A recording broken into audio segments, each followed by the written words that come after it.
The whispering in the walls. In 1950, the quiet town of Villisca, Iowa, was rocked by a brutal crime that still haunts the town today. It was a warm summer night when the Moore family, Josiah, Sarah, their 4 children, and 2 visiting children, Lena and Ina, were murdered in their sleep. The family was found in a bloodbath, hacked to death with an axe. No one ever knew who did it.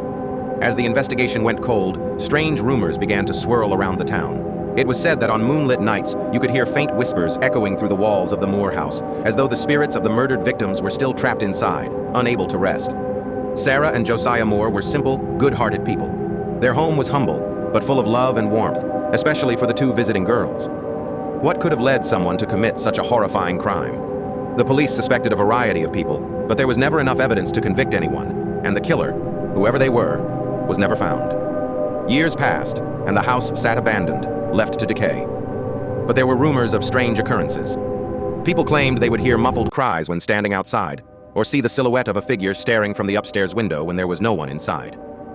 One evening, a young couple named Marie and Tom, eager to buy a house and start their life together, visited Villisca. They had heard the stories but thought nothing of it.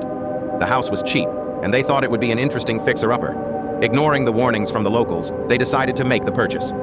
That first night, they settled into the old house.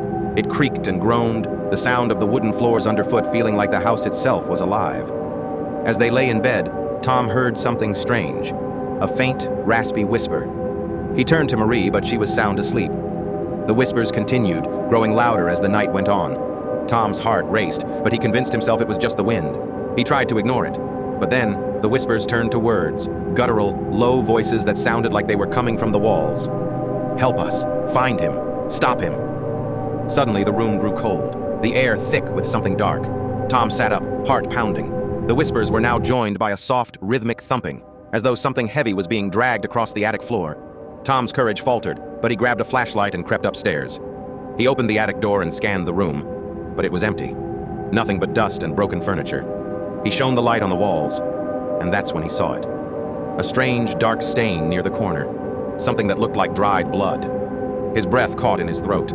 The stain was shaped like a handprint, but much larger than any human hand. Terrified, he turned to leave, but the door slammed shut behind him. He was locked in. His flashlight flickered, and for a moment the room was pitch dark. And then, in the silence, the whispers returned. But now they were no longer whispers. They were loud, desperate screams, like the tortured cries of the children who had died there so many years ago. "Help! Help us!" Panicking, Tom yanked at the door, finally breaking it open. He rushed back down the stairs to Marie, who was now awake, her eyes wide with fear. "Tom, what happened?" she asked.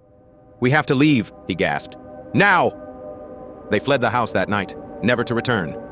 In the weeks that followed, they tried to forget about the horrors they experienced in that place, but the memory never left them. Tom's dreams were filled with whispers, and Marie would sometimes wake in the middle of the night, feeling the sensation of someone watching her. The police never solved the Villisca axe murders. They never discovered who committed such a monstrous crime. But the house, now abandoned again, stands as a reminder of the horrors that occurred within its walls. It's said that sometimes on quiet nights, you can still hear the whispers. And if you listen close enough, you might even hear the voices of the victims, trapped forever in that dark, decaying house, longing for justice that will never come.